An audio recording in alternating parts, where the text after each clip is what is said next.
कुल मिलाकर 5 राज्य ऐसे हैं जहां पर विधानसभा चुनाव होने हैं और यहां पर तारीखों का ऐलान बताया जा रहा है कि 12 बजे हो जाएगा। 12 बजे चुनाव आयोग की ओर से प्रेस कॉन्फ्रेंस की जाएगी जिसमें इन 5 राज्यों के विधानसभा चुनाव की तारीखों का ऐलान हो जाएगा। कब से कब तक वोटिंग होगी, कब मतगणना होगी, कितने चरण में वोटिंग होगी, इन तमाम चीजों की जानकारी 12 बजे हमें पुख्ता तौर पर मिल जाएगी। तेलंगाना, मिजोरम, राजस्थान, एमपी, छत्तीसगढ़ ये 5 राज्य ऐसे हैं जहां पर विधानसभा चुनाव होने हैं। चुनाव आयोग लंबे समय से इसकी तैयारी कर रहा था, तैयारी अब पूरी हो चुकी है। 12 बजे चुनाव की तारीखों का ऐलान हो जाएगा। दोपहर 12 बजे का इंतजार जब चुनाव आयोग की ओर से प्रेस कॉन्फ्रेंस की जाएगी। एमपी, छत्तीसगढ़ में होने वाले विधानसभा चुनाव की तारीखों का ऐलान हो जाएगा। इसके साथ ही आचार संहिता भी लग जाएगी और उसके बाद जो चुनाव का प्रचार है वो और भी तेजी से होगा। बिल्कुल। और सोनाली देखिए, अगले महीने हम देख रहे हैं कि त्योहारी सीजन जो है वो अब से शुरू हो रहा है। हालांकि अगले महीने दीपावली है और दीपावली पर हर साल इंतजार रहता है, एक साल का पूरा इंतजार करते हैं। तमाम सरकारी जो कर्मी हैं वो इंतजार करते हैं कि आखिरकार क्या राज्य सरकार उनको दिवाली पर बोनस देने वाली है, क्या तोहफा देने वाली है। लेकिन इस बार का जो चुनाव है वो खुद दिवाली पर पड़ रहा है। देखना होगा कि कैसे इसे मैनेज करती हुई बीजेपी जो है वो नजर आएगी। अंकुश हमारे साथ जुड़ गए हैं, रायपुर से सीधा उनका रुख करते हैं। अंकुश, 12 बजे का और इंतजार और उसके बाद ये पता लग जाएगा कि आखिरकार कब से जो चुनाव है वो होने जा रहे हैं, तारीखें ऐलान कर दी जाएंगी।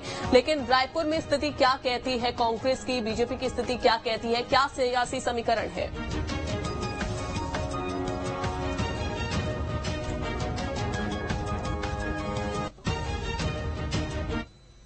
की तरफ से प्रेस कॉन्फ्रेंस की जानी है, उसके बाद स्पष्ट रूप से तय माना जा रहा है कि तारीखों का ऐलान होगा और कल से या यूं कहा जाए कि आज से ही 12 बजे के बाद आदर्श आचरण संहिता जो है वो लागू हो जाएगी। आदर्श आचरण संहिता लागू होने के बाद पूरा जो कमान है वो कहीं न कहीं निर्वाचन आयोग के हाथों में पहुंच जाएगी और उसके बाद जो प्रचार प्रसार है वो पार्टी राजनीतिक तौर पर पार्टियां अपना प्रचार प्रसार तो कर सकेंगी, लेकिन जिस तरीके से शासकीय कामों के जो बैनर पोस्टर लगे हैं, जो होर्डिंग्स लगे हैं वो उतार दिए जाएंगे। बैनर पोस्टर होर्डिंग उतारने के बाद अगर देखा जाए तो सरकारी जो घोषणाएं हैं वो भी उस पर भी रोक लग जाएगी। घोषणाओं पर रोक लगने के साथ साथ अब छत्तीसगढ़ के बाकी राजनीतिक समीकरणों की अगर बात करें तो भारतीय जनता पार्टी की तरफ से अभी महज 21 प्रत्याशियों की सूची जारी की गई है और बाकी के प्रत्याशियों की सूची जारी होना बाकी है। वहीं दूसरी तरफ कांग्रेस पार्टी की अगर बात करें तो कांग्रेस पार्टी के प्रत्याशियों का ऐलान अभी नहीं किया गया है। कल शाम को एक चुनाव समिति की बैठक हुई थी मुख्यमंत्री निवास में और उसके बाद मुख्यमंत्री भूपेश बघेल दिल्ली के लिए रवाना हुए हैं। आज सीडब्ल्यूसी की बैठक रखी गई है, उसमें माना जा रहा है कि सीडब्ल्यूसी की बैठक में कई एजेंडे शामिल होंगे। उसमें छत्तीसगढ़ की विधानसभा चुनाव के लिए प्रत्याशियों की सूची का एजेंडा भी मुख्य रूप से शामिल किया जाएगा। माना जा रहा है कि आज सीडब्ल्यूसी की बैठक के बाद कहीं न कहीं छत्तीसगढ़ कांग्रेस के प्रत्याशियों का ऐलान किया जा सकता है। वहीं दूसरी तरफ बीजेपी की अगर बात करें तो बीजेपी की सूची जो है, खबरें यह है कि सूची तैयार हो चुकी है, सभी जगह प्रत्याशियों के नाम पर सहमति बन चुकी है, लेकिन ऐलान को लेकर अभी थोड़ा सा इंतजार किया जा सकता है। माना जा रहा है कि 14 या 15 अक्टूबर के बाद ही बीजेपी की सूची आएगी। हालांकि सूची का अपना अलग विषय है, लेकिन अंदरूनी तौर पर अगर देखा जाए तो बीजेपी हो या कांग्रेस हो, जिन प्रत्याशियों को टिकट देनी है, जिन प्रत्याशियों को टिकट मिलनी है, उनको कहीं न कहीं फोन पे सूचना दे दी गई है कि आप अपनी तैयारी रखिए, आप अपने क्षेत्र में प्रचार प्रसार या जन लोगों के बीच जाना शुरू करिए, जल्द ही सूची का ऐलान किया जाएगा। अब अगर बात करें बाकी गतिविधियों की तो पूरी तरीके से अब जैसे ही तारीखों का ऐलान होगा वैसे ही तमाम कमान जो है वो निर्वाचन आयोग के हाथों में होगी और छत्तीसगढ़ के मुख्य निर्वाचन पदाधिकारी रीना बाबा साहेब कंगाले की अगर बात करें तो उनकी तरफ से भी एक प्रेस कॉन्फ्रेंस की जाएगी। चूंकि देश में 5 अलग अलग राज्यों में चुनाव है और 5 राज्यों के साथ साथ मध्य प्रदेश, छत्तीसगढ़ भी उस राज्यों में शामिल है, तो छत्तीसगढ़ और मध्य प्रदेश में भी कुछ इसी तरीके की एक प्रेस कॉन्फ्रेंस होगी जो भारत निर्वाचन आयोग की प्रेस कॉन्फ्रेंस के बाद होगी। उस प्रेस कॉन्फ्रेंस के माध्यम से ये बताने की कोशिश होगी कि किस विधानसभा में कैसे कब चुनाव होने हैं, छत्तीसगढ़ में कितने चरणों चरणों में चुनाव होंगे, उन चरणों के हिसाब से कैसे ड्यूटीज लगेंगी, तो तमाम चीजों की जानकारी जो है आज 12 बजे के बाद स्पष्ट हो जाएगी। बिल्कुल। और अंकुश, 12 बजे का इंतजार, जब इन तमाम चीजों की जानकारी हम तक पुख्ता तौर पर पहुंच जाएगी। ग्वालियर से सहयोगी विनोद भी लगातार जुड़े हुए, उनका भी रुख करते हैं। विनोद, अगर हम बीजेपी की दूसरी सूची की बात करें तो हमने देखा किस तरीके से तमाम मंत्रियों को मौका दिया गया, सांसदों को मौका दिया गया, एक चौंकाने वाला फैसला बीजेपी की ओर से लिया गया। ग्वालियर की बात करते हैं तो ग्वालियर के एक महत्वपूर्ण सीट से नरेंद्र सिंह तोमर को टिकट दिया गया है। अब कांग्रेस के पास ये बड़ा चैलेंज होगा, बड़ी चुनौती होगी कि उनके टक्कर का एक जो दावेदार है वो उतारा जाए, और ये एक बड़ी चुनौती कांग्रेस के लिए। बिल्कुल, देखिए ग्वालियर चंबल अंचल का ये पूरा ही चुनाव इस समय ज्यादा महत्वपूर्ण हो गया है, क्योंकि 2018 का जब विधानसभा का चुनाव हुआ था उस समय भारतीय जनता पार्टी को यहाँ इस अंचल में 34 सीटों में से मात्र 7 सीटें ही मिल पाई थी, और बावजूद इसके जब उपचुनाव हुआ तो उसमें भी बीजेपी को उतनी सारी सीटें नहीं मिल पाई थी जितने नेता और जितने विधायक ज्योतिरादित्य सिंधिया के साथ कांग्रेस छोड़कर पार्टी में शामिल हो गए थे। तो ऐसे में ये कहीं ना कहीं चैलेंज भारतीय जनता पार्टी के लिए भी है और कांग्रेस के लिए भी है। जिस तरह से केंद्रीय मंत्री नरेंद्र सिंह तोमर को उतारा है दिमनी विधानसभा से, वहां सिटिंग एमएलए कांग्रेस पार्टी के हैं और वो विधायक हैं जो कहीं ना कहीं देखिए एक जाति वर्ग से खास नाता रखते हैं, और नरेंद्र सिंह तोमर भी तोमर बिरादरी के ही हैं। तो एक कड़ा मुकाबला वहां हो सकता है अगर कांग्रेस पार्टी अपने पुराने विधायक को टिकट देती है। लेकिन बाकी जो सीटें हैं वो सीटें भी दोनों दलों के लिए महत्वपूर्ण हैं, क्योंकि पिछली बार हमने देखा था मुरैना जिला पूरा की पूरा साफ हो गया था, भारतीय जनता पार्टी को बमुश्किल एक सीट मिल पाई थी। भिंड जिला पूरा साफ हो गया था, ग्वालियर जिले में केवल एक ही सीट भारत सिंह कुशवाहा जीते थे उन परिस्थितियों में जब बीजेपी 34 में से 26 सीटें कांग्रेस की रोक नहीं पाई थी और 7 सीटों पर ही जीत हासिल कर पाई थी। तो ऐसे में एक चैलेंज है। लेकिन थोड़ा सा यहाँ पर यह भी गौर करने वाली बात होगी कि मुरैना और भिंड का जो बेल्ट है उत्तर प्रदेश से लगा हुआ, उस पर बहुजन समाज पार्टी का भी थोड़ा बहुत इंटरफेयर रहता है। इसीलिए पिछली बार हमने ये देखा था कि भिंड से बीएसपी के विधायक जनता ने चुने थे, हालांकि उनका अपना जाति समीकरण भी उसमें था, कुछ बीएसपी का उनको सहारा मिल गया था। अब देखिए इस बार गौर करने वाली बात यह है कि ज्योतिरादित्य सिंधिया इस समय कांग्रेस पार्टी में नहीं है, वो भारतीय जनता पार्टी में है।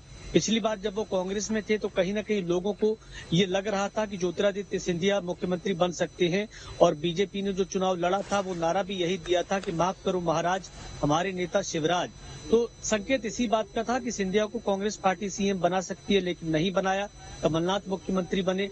इस बार सीएम का चेहरा ग्वालियर चंबल अंचल से कम कांग्रेस के पास तो नहीं है। ऐसे में बीजेपी के लिए ये बड़ा मुश्किल हो गया है कि वो अपना सीएम का चेहरा बनाएगी तो किसे बनाएगी, क्योंकि नरेंद्र सिंह तोमर भी मैदान में है, प्रहलाद पटेल भी मैदान में है, फग्गन सिंह कुलस्ते मैदान में है, कैलाश विजयवर्गीय को टिकट दिया गया, इसके अलावा तमाम सांसद, यानी पूरे जो रीजन है वो नेताओं में भाजपा ने इस बार बांट दिए हैं। ग्वालियर चंबल अंचल में नरेंद्र सिंह तोमर, ज्योतिरादित्य सिंधिया, मालवा की बेल्ट में कैलाश विजयवर्गीय, तो ये सारे बेल्ट जो बांटे गए हैं, जो एरिया बांटे गए हैं, वो थोड़ा इन नेताओं के लिए मुश्किल हो गए, क्योंकि इनकी अपनी सीट बचाना ही नहीं बल्कि बड़े अंतर से जीतना भी एक चुनौती है। अगर ये नेता कम अंतर से चुनाव जीतते हैं तो सवाल ये खड़ा होगा कि आखिरकार इतने बड़े कद के नेता होने के बावजूद बहुत कम अंतर से जीतने के मायने क्या हैं, आगे इनकी राजनीतिक भविष्य और अस्तित्व खतरे में पड़ जाएगा। ऐसे में अपनी सीट के साथ जीतना और बाकी सीटों पर जिताना एक चैलेंजिंग भरा काम भारतीय जनता पार्टी के लिए है। साथ ही बीजेपी के लिए एक चैलेंज और है, जहां कांग्रेस के सिटिंग एमएलए सालों से चुनाव जीतते आ रहे हैं, वहां अभी तक कई ऐसी सीटें हैं जहां प्रत्याशी घोषित नहीं किए गए हैं। अब ग्वालियर में ही आप देख लीजिए, लगभग 57 साल बाद ग्वालियर में कांग्रेस की महापौर चुनी गई और उसी विधानसभा सीट से कांग्रेस के सतीश सिंह सिकरवार चुनाव जीते। वो सीट भी बीजेपी के लिए एक चुनौती बनी हुई है। तो पूरा की पूरा जो 34 सीटों का गणित और समीकरण है ग्वालियर चंबल अंचल का, वो दोनों पार्टी के लिए ज्यादा महत्वपूर्ण हो गया है, क्योंकि यहीं से मध्य प्रदेश की सरकार में बड़ी भूमिका बनेगी कि किसको सत्ता तक पहुंचाया जाए, किसको नहीं। बिल्कुल बिल्कुल, हालांकि वो देखने वाली बात होगी। आपके पास लौटते हैं विनोद। नीलम हमारे साथ भोपाल से जुड़ गई हैं और दुर्गेश भी हमारे साथ जुड़ गए हैं। दुर्गेश को बाद में रुक करते हैं, पहले नीलम आपका रुक कर लेते हैं। चूंकि हम ये देख रहे हैं कि बीते यहाँ पर कई सालों में और बीते कई महीनों में कई सारी योजनाएं जो हैं वो जनता के हित में मुख्यमंत्री शिवराज सिंह चौहान लेके आए हैं। खासतौर पर महिलाओं को जिस तरीके से उन्होंने लाभ देने का प्रयास किया है, कहीं न कहीं उसमें सफलता भी हासिल होती रही है। जनसभाओं के जरिए हमने ये सारी चीजें देखी हैं। अब ऐसे में यहाँ पर इससे कितना लाभ बीजेपी को होता हुआ दिखाई देगा, और साथ ही अगर बात करें तो महिलाओं के मन में कैसी छाप मुख्यमंत्री शिवराज सिंह चौहान ने छोड़ी है कांग्रेस के मुकाबले। जी बिल्कुल, देखिए अगर हम बात करें महिला की या महिला वोटर्स की, तो आंकड़ों के मुताबिक मध्य प्रदेश में 2,72,00,000 के आसपास जो है महिला वोटर्स हैं, जो 2023 के विधानसभा चुनाव में वोट डालेंगी या कहें कि राजनीतिक जो दल हैं या प्रत्याशी उनका भविष्य तय करेगी। और ये बात जो है राजनीतिक दल को भी पता थी, इसलिए लगातार जो हम ये देख रहे थे कि महिला वोटर्स को साधने के लिए कोशिश की जा रही थी। यहाँ पर मुख्यमंत्री शिवराज सिंह चौहान ने एक बार फिर से अपनी छवि भुनाने की कोशिश की। पहले वो मामा के नाम से जाने जाते थे अपनी लाडली लक्ष्मी योजना के कारण, तो अब उन्होंने इस बार उसे बदलते हुए अपनी भैया वाली इमेज को जो है बिल्डअप किया। यहाँ पर लेकर आई गई लाडली बहना योजना, जिसके तहत अब तक जो है करीब 2 करोड़ महिलाओं को हर महीने उनके खाते में 1,000 रुपए की राशि दी जाती थी, तो वहीं अक्टूबर में से 1250 किया गया। मुख्यमंत्री ने इसके साथ ही इसमें ऐड किया मुख्यमंत्री लाडली बहना आवास योजना, यानी कि महिलाओं को न सिर्फ अब किश्त की राशि दी जाएगी, बल्कि साथ ही साथ ऐसी महिलाएं जिनके पास आवास नहीं है उन्हें आवास भी दिया जाएगा। तो देखिए, महिला वोटर्स की शक्ति को राजनीतिक पार्टियां जानती हैं कि उन्हें किस तरह से साधा जा सकता है, और मुख्यमंत्री शिवराज सिंह चौहान हमेशा से इस बात के लिए जाने जाते हैं कि वो अपनी जो इमेज है वो एक पारिवारिक मुख्यमंत्री के तौर पर बनाए रखने की कोशिश करते हैं। अपनी जनसभाओं में वो कहते हैं कि वो सरकार नहीं चलाते हैं, वो परिवार चलाते हैं। मध्य प्रदेश जो है वो उनका परिवार है, यहाँ के बच्चे उनके भांजे भांजियां हैं, तो बहनें जो है यहाँ की महिलाएं जो उनकी बहनें हैं। और जब न्यूज स्टेट ने भी अपनी महिलाओं से बात की तो उनका भी यही कहना था कि जो योजनाएं लाई गई हैं उनसे उन्हें काफी फायदा मिल रहा है, पर साथ ही साथ एक गुजारिश ये भी है कि जो ऐसे की महिला जो क्राइटेरिया रखा गया है उसे थोड़ा सा बढ़ाया जाए और हर एक वर्ग की महिलाओं को इसका फायदा दिया जाए। उनकी योजनाओं से खुशी तो है ही महिलाओं में, तो कहीं न कहीं ये एक मास्टर स्ट्रोक पहले भी कहा जा रहा था कि चुनावी साल में एक बार फिर से एक बड़ी योजना को लाकर के बीजेपी सरकार ने अपनी तरफ वोटर्स को साधने की जो है कोशिश की है। अगर वहीं कांग्रेस की बात करते तो कांग्रेस ने भी घोषणा की कि महिलाओं के लिए वो अपनी नारी सम्मान योजना लाएगी, जिसके तहत महिलाओं को 1,500 रुपए हर महीने दिया जाएगा, और साथ ही साथ जो सिलेंडर वो 500 रुपए में दिया जाएगा।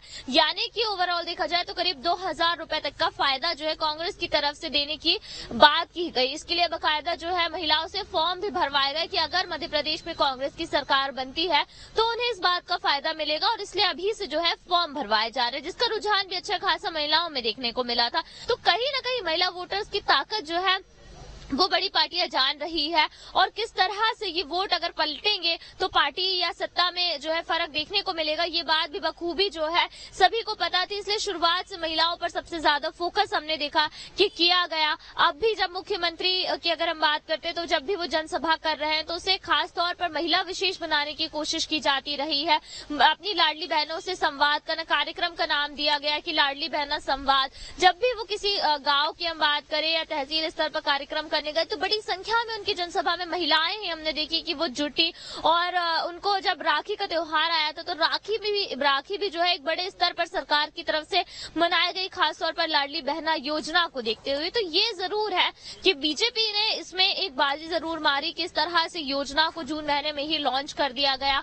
मार्च में इसकी घोषणा की गई, जून में ये लॉन्च हो गई, और अब करीब 4 किस्त जो है महिलाओं के खाते में पहुंच चुकी है। सावन महीने का जो एक सिलेंडर था वो 450 रुपए में महिलाओं को देने की बात कही गई थी। कांग्रेस ने भी इसी के पीछे लगते हुए अपनी नारी सम्मान योजना की घोषणा की। हालांकि ये तब की बात है कि अगर उनकी पार्टी सत्ता में आती है तो महिलाओं को फायदा दिया जाएगा। तो ये जो इस तरह की घोषणाएं थी महिलाओं बिल्कुल को साधने की, महिला वर्ग को इन घोषणाओं का असर भी कहीं न कहीं देखने को मिला कि हमने लगातार देखा कि जहां जहां पर भी मुख्यमंत्री गए, लाडली बहना योजना का प्रचार प्रसार किया, वहां पर महिलाओं का भी पूरा समर्थन, पूरा सपोर्ट मुख्यमंत्री शिवराज सिंह चौहान को मिलता हुआ नजर आया। मैं लौटती हूं आपके पास। सीधे आपको लिए चलते हैं जबलपुर, जहां से सहयोगी दुर्गेश लगातार जुड़े हुए हैं। दुर्गेश, अगर प्रत्याशियों की सूची की बात की जाए तो बीजेपी ने अभी तक 79 प्रत्याशी घोषित कर दिए हैं, कांग्रेस ने अभी तक एक भी प्रत्याशी घोषित नहीं किए हैं, लेकिन ये कहा जा रहा है कि जल्द ही प्रत्याशी घोषित हो जाएंगे, क्योंकि जो चुनाव समिति की बैठक हुई थी उसमें यह कहा जा रहा था कि 120 से 140 सीटों पर मंथन हो चुका है और जल्द ही नाम भी अब घोषित कर दिए जाएंगे। ये भी जानकारी मिल रही थी अंदर खाने से कि बहुत सारे ऐसे सिटिंग एमएलएज हैं जिन्हें दोबारा मौका दिया जाएगा। ये भी बात सामने आ रही थी कि बहुत सारे ऐसे जो लोग हैं, जो नेता हैं, जो पहले चुनाव हार चुके हैं, उन्हें एक बार फिर से मौका दिया जाएगा। इसे लेकर क्या जानकारी और इसका कितना प्रभाव पड़ेगा कांग्रेस के प्रत्याशियों का, अगर जबलपुर की बात की जाए तो? देखिए, निश्चित तौर पर कांग्रेस में मंथन जोर शोर से चल रहा है। उसकी बड़ी वजह यह भी है कि जब तक डीजीपी ने लिस्ट जारी नहीं की थी तब तक कांग्रेस एक तरीके से कहें तो बेफिक्र थी, क्योंकि वो मंथन लगातार कर रही थी। लेकिन जब पहली लिस्ट जारी हुई तो कांग्रेस थोड़ी सी चौंकी, लेकिन जब दूसरी लिस्ट जारी हुई तो कांग्रेस वाकई हैरानी में थी, क्योंकि 7 सांसदों को मैदान में उतारना शायद कांग्रेस ने भी नहीं सोचा था। और यही वजह है कि अब टिकट को लेकर लगातार मैराथन बैठक हो रही है और लगातार मंथन हो रहा है। जो हाल ही में जानकारी निकलकर सामने आई है कि दिल्ली में एक बड़ी बैठक हुई जिसमें तकरीबन 140 नामों पर विचार किया गया, और ये विचार सीधे आला कमान के द्वारा किया जा रहा है, क्योंकि जो सर्वे पार्टी के अंदरूनी तौर पर किया गया, जो बड़े बड़े नेता लगातार मध्य प्रदेश में थे उनके द्वारा सर्वे किया गया। कमलनाथ खुद ये बात कह रहे थे कि मेरी एक टीम, खुद की पर्सनल टीम जो है वो लगातार सर्वे कर रही है मध्य प्रदेश में, पिछले 1-1.5 साल से कर रही है कि कौन सा विधायक है या कौन सा ऐसा दावेदार है जो जिताऊ हो सकता है। क्योंकि कमलनाथ साफ तौर पर बैठकों में भी कह चुके हैं, कार्यकर्ताओं के बीच भी कह चुके हैं कि हमें चुनाव लड़ना है और चुनाव केवल उस चेहरे पर लड़ना है जो जिताऊ हो,